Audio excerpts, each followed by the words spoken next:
Hey, what is up, everybody? Platform Disciple here with another Weird Card Wednesday, but in an unusual turn of events, we're actually going to be looking at two cards instead of one, because I feel they are worth talking about together for a number of reasons.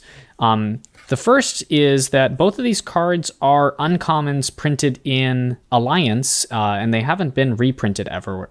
So I expect that these cards were considered with each other as a sort of like counterparts when they were created, or at least that's what I would imagine, because they have a lot in common with each other. So we're gonna just start by looking at Suffocation, which is one colorless and one blue. It is an instant, and it says play only when a red sorcery or instant deals damage to you. Suffocation deals 4 damage to that spell's caster. Draw a card at the beginning of the next turn's upkeep.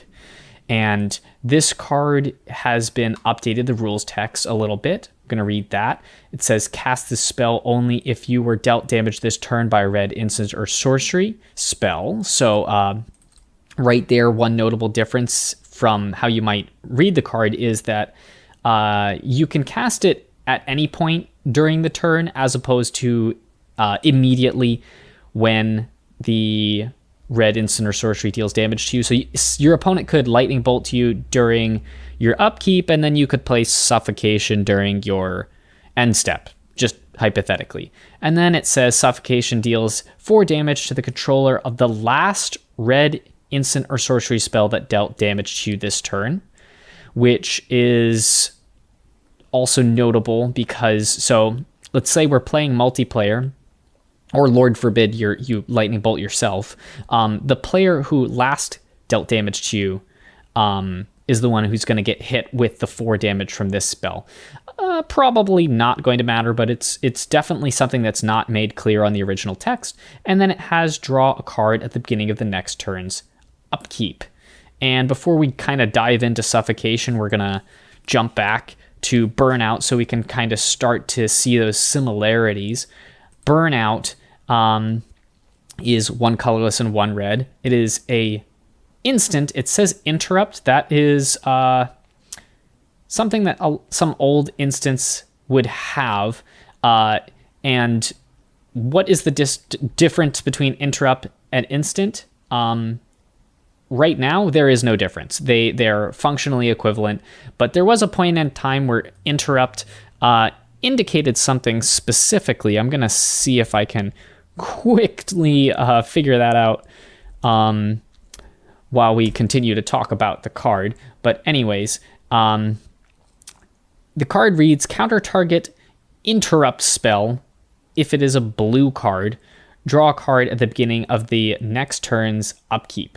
And as you can see, it also says interrupt in the card, so even more important that we're double checking on that. But the rules text has also been updated, so it says counter target instant spell if it's blue. So once again, interrupts are no longer a thing, and draw a card at the beginning of the next turn's upkeep.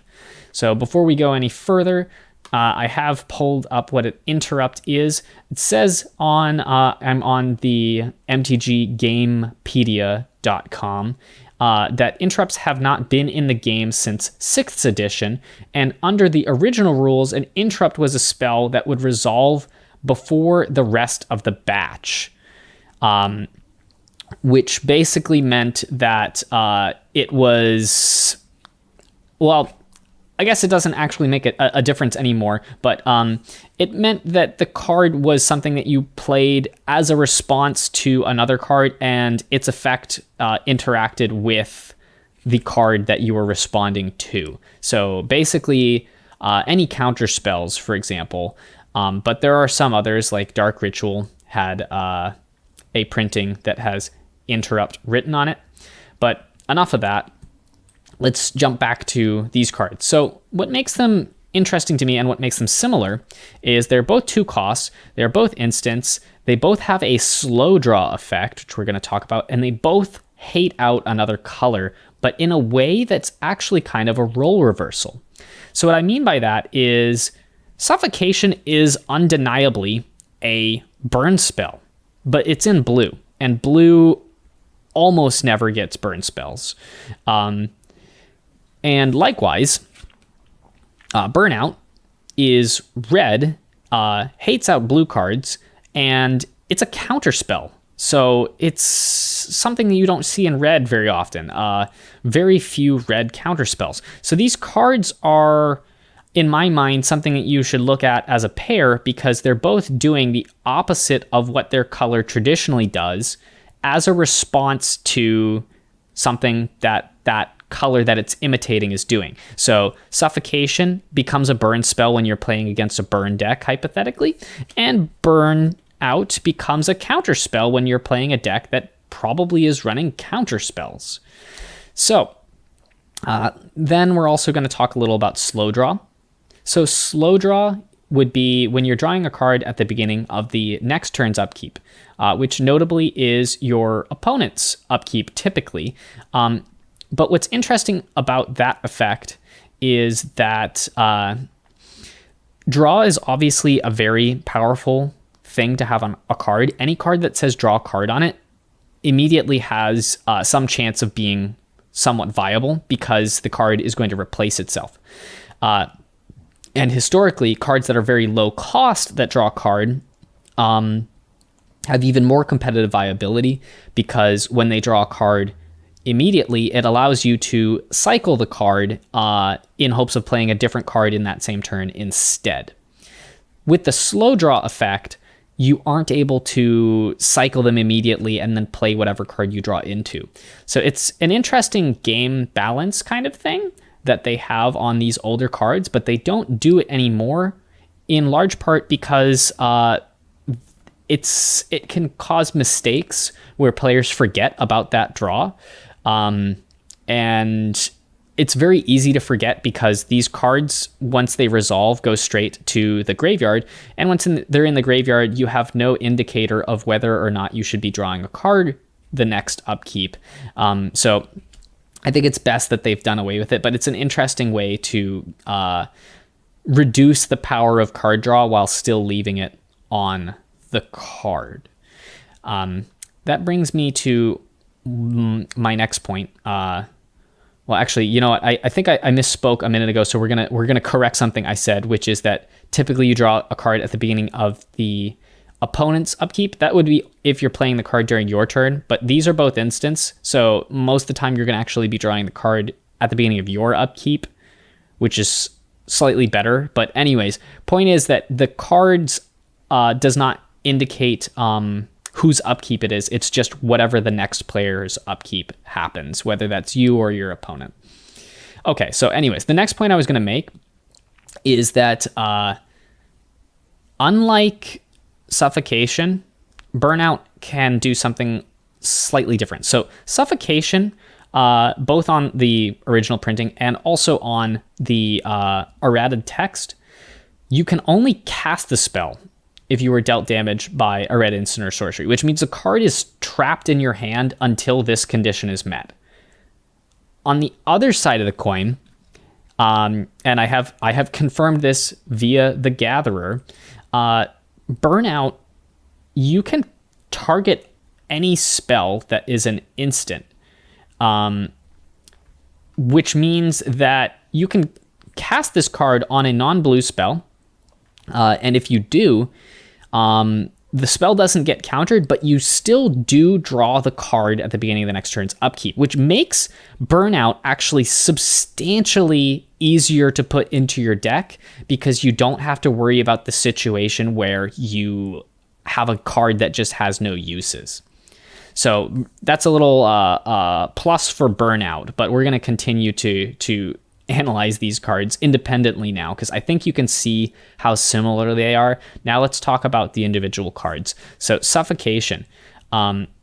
This card it's very interesting because for its cost and its effect, in addition to the card draw, this card is incredibly efficient.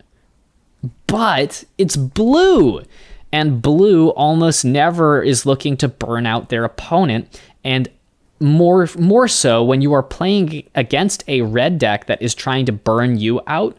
even if you have Suffocation, which is probably better than every burn spell in the red player's deck, you're not going to be able to outrace them because you don't have the density of burn spells required to make this happen, which makes this not an effective sideboard card against red. But just to give you an idea of how powerful this effect is, Flame Rift is a red card, and it's 1 colorless and 1 red, deal 4 damage to each player. And Flame Rift has seen play in Legacy. This card matches Flame Rift's damage, doesn't damage you, and draws you a card. So hypothetically, this card is just super strong. It's just the situation that you need it in is not a very realistic one. So this card doesn't really see play anywhere. But on the other side of the coin, Burnout is quite good in Commander.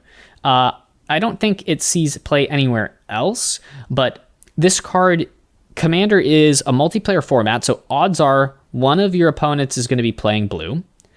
Then, in addition to that, like I mentioned before, if you have no opponents playing blue, you can target a non-blue card, a non-blue instant, to just cycle Burnout. So worst case scenario, it cycles for 2, which is not the worst thing that could ever happen to you. And then the last thing here is that having a card that counters a blue instant is very important in Commander, especially for red, because of color identity. If you are running a combo deck, the main concern for you as a combo player, generally speaking, is that somebody is going to throw a counter spell in your way, interrupt your combo, and cause you to lose the game as a result, or at least horribly slow you down. In Commander, you can only use cards in your color identity. So usually the way you'd handle dealing with a counterspell is by running your own counterspell to counter the counterspell. But if you are not playing blue, like let's say you're playing Grenzo, which is a potential combo commander, Burnout could help protect your combo. Admittedly, Grenzo is a little, maybe not the best example, because Grenzo, once he's in play, it's pretty hard to interact with him. But either way, if you're playing a combo deck in Commander and you're in red and not blue, this is definitely a pretty good option to consider for you to protect your combo. Or even just as like a decent card, like maybe you just don't like counterspells. Or another kind of notable blue instant that gets played a lot in Commander is Cyclonic Rift, which is an extremely, extremely hard card to play against because it doesn't target anything when it's overloaded. It bypasses hexproof, indestructible, really anything that you could use to protect your permanents. Usually you can't. So there are very few cards outside of countering Cyclonic Rift that are going to protect you from that. So this is a good option to protect you from that. So definitely a card that you could play in Commander and feel pretty good about. Suffocation, not so much. It's the sad truth of the two cards that this one is the one that you should care about.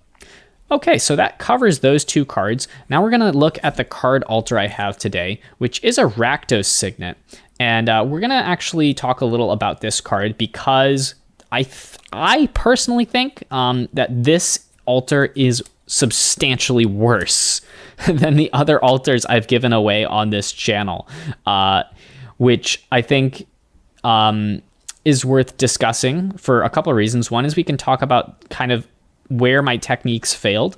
I think the first is that I mentioned in a previous video that painting cards that are largely one color is very difficult because if the color is off at all, it's very easy to see.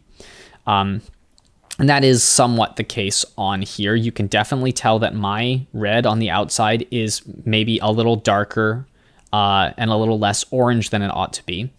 And then in addition to that, we can kind of figure out why that happened. In part, I think, is because I put on a base coat, which you should do when you're altering your cards, but I think I put the base coat on in too dark of a shade, which made it harder to lighten it up. Like there's several layers of paint on this, and I had to kind of at some point make a choice of whether I'm going to keep layering on paint, which eventually makes the card, well, kind of look nasty, and like it's just bad, or have colors that are not quite matched. So I went for colors that are not quite matched, and then I did the floating border here so that you cannot see the immediate color contrast. So hypothetically, although it's not perfect, you can use your imagination to fill in the color transition.